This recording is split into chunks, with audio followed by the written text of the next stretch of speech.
13년 동안 굳건히 믿어왔던 가족이라는 이름 뒤에 숨겨진 상상조차 할 수 없었던 비밀. 한 남자의 뒤틀린 욕망이 어떻게 한 가정을 송두리째 파괴했는지 지금부터 그 비극적인 그림자를 함께 따라가 보겠습니다. 이야기의 중심엔 김도환이라는 남자가 있습니다.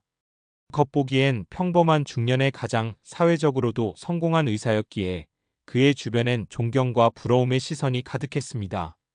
아내 박선영 씨와 함께 두 아들을 훌륭하게 키워냈고 두 아들 모두 아버지의 뒤를 이어 의사가 될 만큼 그들의 가정은 그야말로 꽃길만 걸을 것 같았습니다. 모두가 부러워하는 완벽한 가정이었습니다. 하지만 그 완벽함 아래엔 누구도 상상 못할 그림자가 드리워져 있었습니다. 바로 김도환 씨의 뒤틀린 욕망 때문이었습니다. 그는 자신의 사돈, 즉 둘째 아들의 장모와 오랜 기간 은밀한 관계를 맺고 있었습니다. 말이 사돈이지 사실상 서로 배우자가 있는 상태에서의 치명적인 불륜이었습니다. 이 둘의 관계는 수년간 조용히 그러나 집요하게 이어져 왔습니다. 가족이란 이름 뒤에 숨어 그들의 비밀스러운 만남은 계속되었죠. 김도환 씨의 욕망은 거기서 멈추지 않았습니다. 충격적이게도 그는 사돈의 딸이자 자신의 둘째 아들의 아내인 윤수진 씨와도 내연 관계를 맺고 있었습니다. 이쯤 되면 상상력을 초월하는 지경에 이릅니다. 정리하자면 이런 구조입니다. 김도환 씨는 자신의 둘째 아들의 장모와 불륜 관계였고 동시에 그 장모의 딸, 즉 자신의 며느리와도 불륜 관계를 맺었습니다. 그리고 그 며느리는 자신의 둘째 아들과 결혼한 상태였습니다. 말 그대로 아버지와 아들이 같은 여자를 공유한 것입니다. 이 관계를 어떻게 설명해야 할까요? 폐륜이라는 단어조차 부족하게 느껴질 만큼 인간의 도덕적 마지노선을 넘어선 행위였습니다. 이 분류는 더욱 충격적인 결과를 낳았습니다. 그 관계 속에서 아이가 태어난 것입니다. 둘째 아들은 그 아이가 자신의 친자식이라고 굳게 믿고 애지중지 키웠습니다. 순진하게도 그는 자신의 핏줄이라 여기며 세상 누구보다 소중히 여겼습니다. 하지만 그 아이의 생물학적 아버지는 김도환 씨, 즉 자신의 아버지였습니다. 그는 자신의 아내와 아버지 사이에서 태어난 아이를 친자식이라 믿고 13년 동안 키우고 있었던 겁니다. 말 그대로 조카를 아들로, 손자를 아들로 키운 셈이죠. 이 끔찍한 진실은 시간이 흐를수록 마치 썩어가는 사과처럼 가족의 근간을 조금씩 침식하고 있었습니다. 더 끔찍한 건 둘째 아들이 이 사실을 어느 정도 알고 있었다는 점입니다.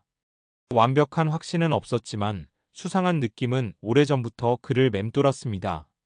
아내의 행동, 그리고 결정적으로 아버지 김도환 씨의 유난스러운 태도. 뭔가 이상하다는 생각은 들었지만 그는 차마 그 의심을 겉으로 드러낼 용기가 없었습니다. 그래서 그는 침묵했습니다. 그저 모른 척하며 몇 년을 살았습니다. 억지로 외면하며 눈을 감으면 모든 것이 사라질 것이라고 스스로를 속였습니다. 13년이라는 긴 세월 동안 그는 자신의 삶을 지탱하던 모든 것이 거짓일지도 모른다는 그림자 속에서 홀로 고통받고 있었습니다. 하지만 진실은 언젠가 드러나기 마련입니다. 아이의 13번째 생일날 둘째 아들은 문득 떨쳐낼 수 없는 생각에 사로잡힙니다. 이 아이는 진짜 내 아이일까? 지난 세월 동안 억눌러왔던 의심이 폭풍처럼 몰아쳤고 그는 결국 아이의 DNA 샘플을 보냈습니다. 며칠 뒤 도착한 결과지는 단 한 줄의 냉정한 문장을 담고 있었습니다. 친자 관계 없음. 그의 세상은 그 한 줄 앞에서 산산조각 났습니다. 그는 몇 시간을 말없이 서 있었습니다. 마치 시간이 멈춘 듯 모든 소리가 사라진 듯 그저 텅 빈 공간에 홀로 남겨진 기분이었습니다. 숨이 막히고 눈앞이 캄캄해지고 다리에 힘이 풀려 무릎이 저절로 꺾였습니다. 13년 동안 쌓아 올린 행복이라는 모래성은 그렇게 한순간에 무너져 내렸습니다. 하지만 그것은 단지 시작이었습니다. 그는 떨리는 손으로 그 종이를 들고 아내 앞에 섰습니다. 아내는 처음엔 펄쩍 뛰며 부인했습니다. 말도 안 된다고 어떻게 그런 짓을 자신이 하겠느냐고 소리쳤습니다. 하지만 종이 위에 수치는 거짓말을 하지 않았습니다. 그리고 무엇보다 그동안 스쳐 지나갔던 김도한 씨의 수많은 흔적들이 퍼즐처럼 그의 머릿속에서 맞춰지기 시작했습니다. 이름 없는 골프 영수증, 정기적으로 빠져나가는 기묘한 계좌 이체, 그리고 결정적으로 아버지와 아내가 다정하게 나란히 찍힌 사진. 모든 파편들이 한데 모여 끔찍한 진실을 완성했습니다. 아내는 결국 입을 닫았고 고개를 숙였습니다. 그 침묵은 곧 모든 것을 인정한다는 뜻이었습니다. 그 순간 둘째 아들은 결심했습니다. 이 가정은 더 이상 가정이 아니라는 것을. 하지만 가장 가슴 아픈 건 아무것도 모른 채 그 진실의 폭풍 한가운데 놓인 아이였습니다. 아빠를 향해 손을 뻗는 그 작은 손, 아빠라고 해맑게 웃으며 품에 안기는 그 따뜻한 체온. 그 웃음이 너무나 순수해서 차마 그 아이를 미워할 수 없었습니다. 그 아이는 아무런 죄가 없었습니다. 어른들의 탐욕과 잘못이 그 아이에게 평생의 낙인이 되어선 안 되었습니다. 그는 말없이 아이를 안고 한참을 울었습니다. 자신이 이제 무엇을 버려야 할지, 그리고 끝내 무엇을 지켜내야 할지 그 순간 깨달았기 때문입니다. 그리고 그렇게 그는 조용히 짐을 쌌습니다.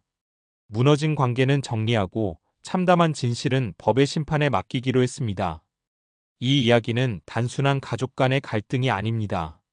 13년간의 신뢰가 무너지고 도덕과 윤리가 땅에 떨어졌으며 그 안에 낀 어린 생명에게까지 씻을 수 없는 상처를 남긴 한 인간의 뒤틀린 탐욕이 불러온 비극입니다. 혹시 지금 당신의 그림자 속에 숨기고 있는 비밀이 있다면 당신의 거짓은 언젠가 반드시 드러나게 될 것입니다. 그리고 그 거짓이 드러났을 때 지금보다 훨씬 더 많은 것을 잃게 될지도 모릅니다. 진실은 고통스럽지만 그 진실을 마주하고 견딜 용기가 있다면 우리는 다시 시작할 수 있습니다. 이 이야기는 우리에게 그렇게 묵직한 메시지를 던지고 있습니다.